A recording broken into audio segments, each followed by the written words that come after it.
아까 이렇게 딱 보여주시는 걸 보고 네네. 생각을 해봤는데 제가 지금 또 좀 아쉽게 느껴지는 에피소드가 하나 있어요. 아쉽게? 네, 제가 기자로 일을 할 때 네. 인터뷰를 했던 친구가 있어요. DYDX라는 그 코인 프로젝트의 대표거든요. 네. 안토니오 줄리아노 기자 할 때 얘랑 인터뷰를 하는데 그때 당시에 이제 소문이 있었어요. DYDX에서 곧 토큰을 찍을 예정이다. 이제 인터뷰를 하면서 제가 물어봤죠. 짧은 영어로. 너네 코인을 발행할 계획이 있어? 이렇게 이제 물어봤죠. 그랬더니 걔가 너무 쉽게 한 거예요. 이 정보를 미리 알고 있으면 돈을 많이 벌 수 있어요. 중요한 건 제가 못 먹었다는 거예요. 왜요? 아니 트랜잭션이 기록이 안 됐더라고. 뭐 그게- 메타마스크로 하셨나요? 네, 그게 이제 디파이가 아까 그랬잖아요. 두나무 같은 게 없다고. 근데 가끔 가다 보면 이걸 내가 사용을 했는데 이게 튕겨져 나올 때가 있어요. 거래가 기록이 안 되고. 근데 저는 어차피 실제로 거래를 하려고 한 게 아니라 기록만 남기려고 했던 거기 때문에 확인을 하지 않았는데 이게 기록이 안 됐더라고요. 그래서 제가 이제 아는 친구는 이걸 10개 해가지고 한 2,500만 원 정도 벌었고. 저번 주에 얘기했잖아요. 네. 이게 경험이 되게 중요하다고. 그러니까 이 경험을 한 사람은 다음번에 똑같은 걸 하려는 그 분위기가 형성되면 되면? 지금이니? 이러고 들어간단 말이에요. 지금이니? 근데 이 얘기를 들었으니까 그래도 예의상 그거 하나 받아야지 이러고 이제 저는 했는데 제가 이제 생각 완전 잘못 먹은 거지. 그때 막 100개 했었으면 네. 돈 많이 벌었을 텐데 네. 뭐 실제로 막 100개 막 한 사람들이 있었어요. 그것도 사람들도 다 이제 막 인터넷 검색하면 나와 또 그 기록들이. 그때 좀만 이제 트랜잭션 레코드가 남았는지 확인하는 절차만 있었어도 네. 그랬으면 충격인 거죠. 가스비가 없으셔서. 네, 가스비가 없어서. 가스비라는 건 뭐냐면 감사해요. 이렇게 수수료를 네, 정말 제가 뭔가를 이게 뭐지 하면 정확하게 캐치하고 계세요. 왜냐하면 저는 이런 사람들 많이 봤거든. 네. 이런 사람이라고 하니까 되게 이런 사람들. 그러니까 이게 내가 말을 하면 네네네. 알아듣는 사람들이 있고 또 못 알아듣는 분들 있잖아요. 그렇죠. 아니, 코린이. 진짜 아예 안 하거든요. 코린이 지갑에 수수료가 조금 있어야 돼요. 그래야지 트랜잭션을 올렸을 때 기록이 되는데 그게 부족하거나 없으면은 그거 한번 제가 이제 뭐 에어드롭 받고 이제 등록을 하겠다면 튕겨 나와요. 그래서 그걸 가스비. 가스비라고. 그래서 어쨌든 저는 좀 속이 쓰렸던. 그렇군요. 그걸 진짜 근데 물론 뭐 경험이다 이렇게 생각하셨겠지만 그래도 계속 좀 속은 좀 쓰리실 것 같아요. 그 더 쓰린 게 뭐냐면 그 이후에도 페어런치가 이게 되게 일시적인 유행이 아니라 한 1년 정도 지속이 됐어요. 그래서 여러 가지 프로젝트들이 페어런치를 썼거든요. 이제 이후에는 이 사람이 이런 일을 겪으면 어떻게 되냐면 네. 정말 모든 걸 다 찾아다니면서 이 나의 흔적을 남기게 돼요. 예. 내가 흔적이 안 남아서 이거를 못 먹었으니까. 그렇지. 동네 그 고양이가 여기저기 막 영역을 남기고 다니듯이 그걸 하고 다니게 돼요. 근데 이제 그렇게 했는데 문제는 뭐냐면 이렇게 막 100개씩 지갑작을 하는 애들이 말하자면 세리피커잖아요. 이게 실제로 플랫폼을 이용을 하는 애들이 아니라 네. 맛있는 것만 이제 챙겨 먹는 세리피커니까 페어런치를 하는 프로젝트들이 또 머리를 쓰기 시작해. 일정 금액 이상을 거래하지 않으면 안 줘. 그래서 결과적으로 페어런치로 먹은 게 하나도 없어요. 그러니까 이제 안토니오를 향한 저의 이 마음은 점점 안 좋지. 저걸 먹었어야 되는데. 저스티선 부르고 그다음에 안토니오 부르면은 안토니오는 근데 낯을 좀 가려요. 그래요? 그 친구 MBTI가 I로 시작하나 보네요. 뭐 그렇기도 하고 한국어를 못 알아들을 거예요. 궁금한 게 MBTI가 지금은 I이신 상황인 거죠? 저요? 저는 지금 괜찮습니다. E예요? 네. 지금 뭐 아주 괜찮은 I 때는 어떻게 되시는 거죠? 컨디션이 굉장히 좋은 상태. 자 그러면 우리 백현정 이사님은요? 저는 2021년 6월 달에 그 미국 마이애미에서 비트코인 컨퍼런스라는 행사가 있었어요. 이름에서도 알 수 있다시피 비트코인을 좋아하는 사람들이 모이는 그런 행사였는데 이 행사에 한 창업가가 무대에 올라와서 엘살바도르라고 하는 남미에 있는 국가가 이 비트코인을 법정화폐로 채택했다라는 뉴스를 이제 발표를 합니다. 그 창업가도 그 무대에서 얘기를 하면서 울었어요. 근데 제가 그걸 라이브로 그때 당시에 클럽하우스로 방송을 하고 있었거든요. 행사를 라이브로 유튜브로 보면서 이제 제가 해설 설명 같은 걸 하고 있었던 거죠. 잭 멜러스라고 하는 사람이에요. 발음 한 번만 더 해주세요. 잭 멜러스. 와. 죄송합니다. 장난 아닌데요? 마이애미인데. 잭 멜러스. 와. 그 친구가 이제 나이가 27살인가 그런데 스트라이크 앱을 만들어서 이제 서비스하고 있는 창업가예요. 근데 그 스트라이크 앱이 뭐냐면 네네. 비트코인을 계정이나 이런 거 하나도 안 만들고 네. 그냥 사람들 간에 자유롭게 주고받을 수 있게 하는 특히 개도국에 가서 그거를 많이 서비스 런칭을 했어요. 그 중에 하나가 이제 엘살바도르라는 국가였던 거죠. 그래서 그 친구가 이제 엘살바도르에서 서비스를 하면서 현지인들을 막 이제 비트코인을 가르쳐 주고 이렇게 하니까 국가에서 장관 뭐 이런 사람들이 관심을 가진 거예요. 우리나라에 와서 이렇게 해줘서 고맙다. 그런데 이제 그게 대통령까지 연결이 돼서 대통령과 면담을 하게 됐고 네. 결국 이제 비트코인을 법정화폐로 도입하는데 이 잭 멜러스라고 하는 사람이 네. 중추적인 역할을 한 거죠.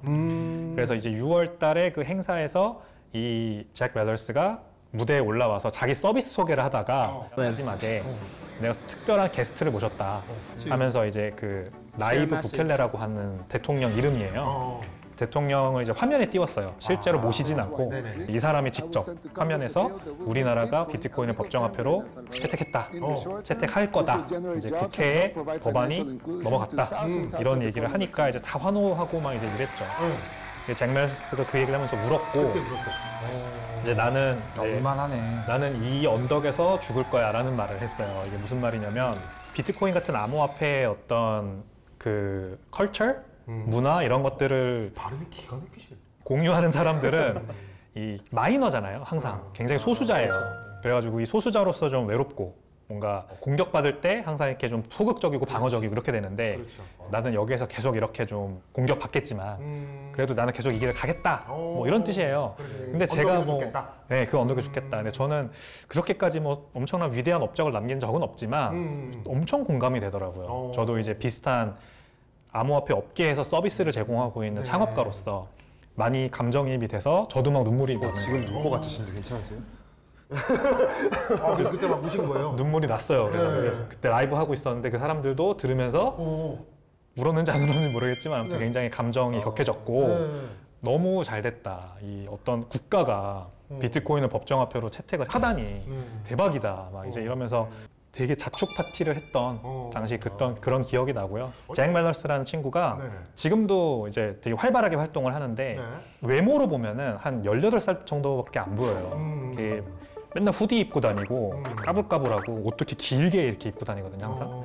어떻게 보면 사업가라고 보기에는 전혀 상상이 안 되는 외모인데 그렇게 하고 다니면서 항상 이렇게 막 좋은 일들을 굉장히 많이 해요. 이 업계의 어떤 진일보를 이루는 큰 사건들을 이제 이 사람이 몇 번을 그 이후로도 했거든요. 그래서 참 동료 창업가로서 본받고 싶고 좀 저도 그렇게 되고 싶다 이런 생각을 합니다. 멋지네요. 예, 세 분이 모두 다 좀 있어 보이게 외국 분들을 말씀해 주셨어요. 아까 아가리, 예, 그렇죠. 네, 아가리 그리고 잭 멜러스. 잭 멜러스. 발음 한번 해주시죠. 안토니오. 안토니오. 한국적이네요, 발음이. 네. 근데 어떻게 세 분 다 이렇게 외국인을 아니 한국 분은 없습니까? 뭐 김춘식 씨 이런 분은 없습니까? 네, 김태촌 씨라든지. 한국분 류춘 씨 제가 한번 말해볼게요. 류춘 씨. 네네. 류춘 씨는 이제 제가 코인원에서 원래 근무를 했었어요. 네. 근데 그때 처음 만났던 분인데 헥슬란트라고 하는 국내 이 암호화폐 커스터디 지갑 서비스 네, 굉장히 유명한 서비스입니다. 회사입니다. 여기에 부대표님이신데 수염을 굉장히 덥수룩하게 길러서 오셨었어요. 처음 만났을 때. 네네. 그리고 저는 그때까지만 해도 돈의 단위를 뭐 몇만 원, 몇 달러 이렇게 만나는 사람만 봤지 몇 이더, 그치. 몇 이오스 이렇게 말하는 사람 본 적이 없었어요. 근데 그분이 그러더라고요. 뭐든 다 돈의 단위를 셀 때 몇 이더, 몇 이오스 이렇게 얘기하는 걸 보고 진짜요? 야, 이 사람은 정말 찐이다. 암호화폐 완전 이게 코인이 뇌가 코인에 절여지면 이렇게 됩니다. 절여지면 장아찌 되듯이. 그렇죠. 그쪽으로만 생각을 하게 되는 거죠. 결국에 그분이 이제 전문가를 제가 처음으로 만났던 되게 엄청난 전문가였는데 네네네. 이분이 이제 외모도 그렇고 이제 수염도 기시고 또 아이도 있다고 하시고 그래가지고 당연히 형인 줄 알았어요. 동생이었어요? 한동안 형으로 알고 지냈어요. 진짜 깍듯하게 했거든요. 막 밥도 사주시고 막 이러면 고맙다고 감사하다고 막 그러고 막 거의 형님으로 막 이렇게 생각했는데 네네. 저보다 많이 어리시더라고요. 아 그래요? 네. 그 정도로 어떤 요 비트코인이나 이런 분야에 이제 완벽하게 빠져 계시다 보니까 이 업계에 계신 분들이 사실 연령대가 다 어려요. 그렇겠죠. 아마 여기 있는 분들이 많은 축에 속할 거예요. 어딜 가든. 저희들은 이제 약간 30대만 노인에 가까운. 아 그래요. 그러면은 요즘은 진짜 20대 막 초반 친구들도 많이 20대 초반은 그러니까 이게 좀 애매한 게 25에서 29까지가 많아요. 이게 29까지? 딱 그 2017년에 한번 이제 시장이 이렇게 확 치솟았고 네. 20년, 21년 이때 치솟았잖아요. 그런 그게 좀 반영이 돼 있는 것 같아요. 아주 나이가 젊은 분은 사실 잘 없고 20대 후반이 많아요. 지금 기준으로는. 그렇군요. 그렇죠. 그때 나이가 많은데 외모는 또 다 다르니까 그렇지. 사실 헷갈렸던 거죠. 저는. 마음고생을 누가 얼마나 했느냐에 따라서 다르잖아요. 보통은 두 가지로 오는데 마음고생을 많이 한다. 그러면은 이제 일단 이렇게 넓어집니다. 이렇게 스트레스와 뭐 이런 폭식, 수면 부족 뭐 이렇게 해서 이제 사람이 이렇게 좀 넓어지는 케이스가 하나가 있고. 저는 비트코인도 안 하는데 왜 이렇게 넓어질까요, 점점? 마음고생을 하시는 거죠. 다른 데서. 그만큼 뭐 다른 부분에서 마음고생을 하시는 게 아닐까요? 아 그래요? 네. 충혈돼 있고 지금. 눈이요? 네. 지금 되게 모르겠는 소리를 계속 들으니까 힘드네요. 네. 순간 오늘 방송 시작할 때보다 지금 좀 넓어진 것 같지 않나요? 아닌가요? 제가 보기에는 알겠습니다. 뭐 네, 비슷한가요? 아니 그런 얘기를 원래 보통 이렇게 진지하게 하시는 편이세요?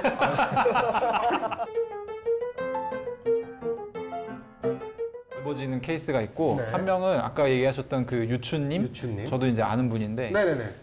수염을 기릅니다. 왜요? 나이 들어 보이고 싶으니까. 뭔가 좀 네. 업계에서 아니 그러면은 좀 전에 유추님 말씀을 해주셨으니까 그럼 오늘 주제에 맞게 이야기를 해보자면 내가 본 업계에서 가장 사갔던 사람인가요? 아니에요. 아니에요? 그분을 뛰어넘는 분도 있어요.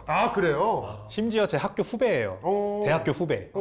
그분한테도 많이 얻어먹었어요. 그래요? 고기 사주시면 여의도에서 막 감사합니다 막 이러고 했는데 그분은 약간 그러니까 그분도 동생이었던 거죠? 동생이에요. 그러니까 그분도 약간 이상했겠다. 아니 조용히 왜 나를 볼 때마다 뭘 얻어먹고 자꾸 고개를 저렇게 숙이고. 그랬을 수도 있어요. 예. 저희 둘이 네. 약간 오래전부터 이 업계에 들어와 있어서 사실 이런 사람들을 보는 거고 그러니까 2017년만 해도 진짜 신기한 사람들이 많았거든요. 네. 막 뭐 전직 장관 하시던 분이 코인팔로 와가지고 막 이런 경우도 있고 누가 봐도 한 70대인데 갑자기 무슨 프로젝트를 하겠다고 뭐 백서 같은 거 써오셔가지고 또 막 이렇게 하고 이게 그런 일들이 되게 이제 많았어요. 근데 이제 공서체로 돼 있어요. 공서체로. 이게 점점 진행이 되고 산업으로 발전하면서 사실은 그러니까 여기도 되게 평범해지고 있어요. 그냥 맞아요. 네. 똑같이 좋은 직장에 들어가고 싶은 사람들이 그냥 암호화폐 크립토 기업에 그냥 입사하고 보면은 예전에 그 아까 얘기하셨던 류춘님 같은 캐릭터를 더 이상 회사에서 찾아보기 어렵고 그냥 보통 회사처럼 다들 돼가고 있어요 요즘에는. 그리고 이제 시간이 지나면 지날수록 더 약간 금융권 비슷한 느낌으로 아마 가지 않을까 뭔가 싶어요. 체계화돼 있고 네. 창의성인 부분이 조금 요즘에 많이 좀 부족해 보인다는 느낌이 좀 들더라고요. 최근에 나온 프로젝트들이 이 업계에서. 성공 사례들을 그대로 모티브를 따와서 이제 사업을 하는 경우가 많아가지고 그렇죠. 아무래도. 이런 좀 괴짜분들을 요즘 좀 찾기 힘들지 않나라는 좀 얼마 아쉬움도 전에 있죠. 예. 조찬 모임에 갔는데 네네. 그 조찬 모임에 제 옆에 앉았던 분들이 다 이제 거래소 중역들, 거래소 직원분들 뭐 이런 분들이었는데 다 이제 전 직장이 증권사, 뭐 은행 네, 이런 데서 많이 오시더라고요. 그러니까 아무래도 그런 분들은 번듯하죠. 네, 당연히 번듯하고 한데 이제 옛날에 그 느꼈던 어떤 뭐랄까 괴짜스러운 분위기가 없어서 좀 아쉽기도 한 그런 느낌이 들긴 들었어요. 그것이 약간 좀 이 업계의 또 매력이었다 이렇게 또 보시는군요. 그렇죠. 약간의 좀 괴짜스러움. 뭔가 어떤 거에 하나에 미쳐 있는 사람들이랑 얘기를 하면 보통 재밌거든요. 그렇죠. 근데 이 그런 사람들이 말해야 뭐 재밌죠. 칼을 짚거나 이러지만 않으면 그렇죠. 괜찮거든요. 근데 2017년에는 그런 사람들이 되게 많았고 제가 지금 말하다가 기억나는 거는 뭐 우리 백 이사님이 기억나실지 모르겠는데 엘비스라는 친구가 있었어요. 네. 이 사람의 본명은 아무도 몰라요. 왜 엘비스냐면 헤어스타일이 엘비스 프레슬리처럼 생겼어요. 근데 이 사람이 2017년, 18년에 있었던 한국에서 벌어졌던 모든 미덥에 다 참가했어요. 미덥이라는 건 뭐냐면 어떤 뭐 감사해요. 저 전혀 몰랐거든요. 모르는데 이렇게 꼭꼭 집어서 알려주시네. 뭔가 이렇게 코인을 홍보하는 행사, 뭐 커뮤니티 이런 모임 이런 건데 소규모 모임 이런 건데 모든 행사에 다 와서 항상 이렇게 음료수를 들고 그 분위기를 즐기고 있는 약간 이런 느낌? 이제 그런 캐릭터들이 지금은 없죠. 세 분 다 아쉬운 눈치세요. 예. 아쉽죠. 그때가 좋았지라는, 그때가 낭만 있었지라는 이런 느낌. 그렇죠. 재밌었어요. 우리나라 블록체인 업계가 외국에서도 굉장히 핫한 시장이었어요. 지금도 물론 그런데 그 당시에는 우리나라 암호화폐 거래량 자체가 세계 2위까지 올라간 적도 있었거든요. 그래서 그 상기의 난이 발생하기 전만 해도 우리나라 거래소들의 거래량도 세계 어떤 거래소들보다 뒤처지지 않았고 그래서 외국에서 많은 사람들이 또 왔었는데 외국에서 온 사람들도 괴짜들이 진짜 많았어요. 우리나라에서 큰 행사를 한다 그러면은 한국 사람 반 외국 사람 반인데 한국 사람도 괴짜가 많고 외국 사람도 괴짜들이 많으니까 참 재미가 있었죠. 그런 이제 행사를 하면 꼭 이제 저녁에 애프터 파티를 하거든요. 애프터 파티가 재밌었어요. 외국에 있는 친구들이 한국 오잖아요. 그러면 진짜 이거는 헤어나오질 못합니다. 아니 밤 12시, 1시, 2시에 사람들이 집에 안 가고 다 술 먹고 있는 나라가 잘 없어요. 그렇지. 우리나라 가능하지. 그래서 여기 하고 이제 신나게 놀고 그러면 이제 애들이 막 또 같이 놀아주거든요. 엄청 재밌게 놀아주고 그리고 이제 무엇보다 그 시기에 프로젝트를 하는 외국 프로젝트들한테 한국은 약간 엘도라도. 야 저기 가면 정가보다 50% 비싼 가격에 코인을 사주는 미친 사람들이 있어요. 약간 이런 나라? 그렇지. 네. 그게 근데 되게 모르겠어요. 저는 이제 이런 얘기를 하면 약간 비하로 느끼시는 분들도 있는데 그게 코인만 그런 게 아니고요. 자율주행 자동차 처음에 개발한다고 했을 때 여론조사를 해요. 자율주행 자동차라는 게 있는데 나오면 타보시겠습니까? 미국, 유럽 이런 데는 안 탄다가 다수예요. 한국은 한번 타보고 싶다 40%가 나와요. 그러니까 도전적이야. 네, 도전적이고 뭔가 위험 감수에 대한 그런 적극적인 마인드가 좀 있는 나라인 것 같아요. 야, 그렇습니다. 알겠습니다. 야, 오늘 정말 또 많은 이야기를 나눠봤는데 어떻게 또 일단 저희가 2화까지는 잘 왔습니다.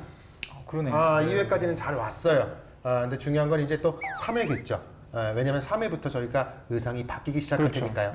오늘은 내가 이 업계에서 만났던 땡땡땡한 사람에 대해서 또 이야기를 나눠봤고 많은 분들께서도 또 즐거우셨으면 많은 관심을 또 보여주셔야 저희가 다음 회차에 의상을 갈아입고 나올 수가 있습니다. 출연료도 다시 받고요.